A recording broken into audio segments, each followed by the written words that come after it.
Ég og félagi minn fengum okkur smá reiki í gærkvöldi og vorum bara að chilla og svona í góðum feeling.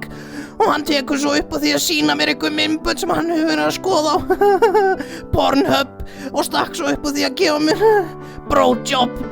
Sko, málið að ég á kærustu. En hún búin að vera erlendis í allt sumar og ég alveg búin að vera að deyja úr greddu. Svo bæði út af því og hversu skakkur ég var, ákvað ég að prófa, núna veit ég ekki alveg hvað ég á að gera. Hann segir að þetta eitthvað sem 2 gaurar geta gert, bara svona greiði fyrir greiða án þess að vera hommar. En ég veit ekki, þetta ekki pínu gay? Ég hef aldrei verið fyrir gaura en þetta var mjög gott og ég get ekki hægt að hugsa það svo núna veit ég ekki hvað ég á að gera.